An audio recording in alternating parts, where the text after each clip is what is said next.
I'm Ian Wong, one of the critical care docs and informatics researchers here at Duke University. I'd love to share with you one of the ways by which our team writes papers together, regardless of being in different countries, in different time zones.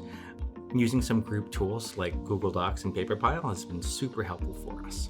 I'll share with you some resources to help you with your next paper. Come on and take a look. So this is our stock paper template. I will give you the link to this exact file, and you'll have a couple placeholders to both put your title, have some unordered list of authors.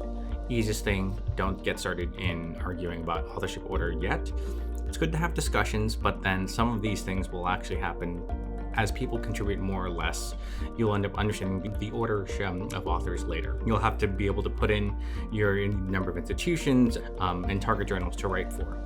So one thing I want to remind you is that as you start writing, first thing is, my mentors would always tell me, have a word diagram. Always have everything come out, everything on a page, and then sort through the rest of it later. Some journals to think about as you're thinking, what do my main figures look like? What might my main key points look like? The way I like to run things is you get to have a link to all of the relevant files, or perhaps older versions of files. And so you see a link to this paper, a link to both the template and the folder assets. And obviously we want you to replace this with your own link. You can probably copy and paste and duplicate this for yourself.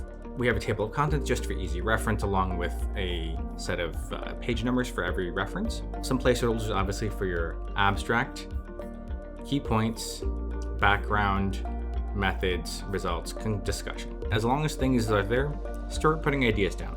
Don't worry about making it pretty now, make it pretty later. You'll have the conclusion, your references, and some tables and figures.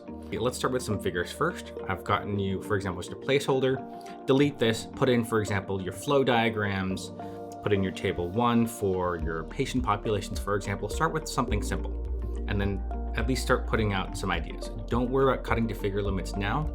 Take care of that later. There's also a spot here in one file, so you can have supplementary figures and tables. Start adding anything you think that might be extra that you're pretty sure won't make it into the main manuscript.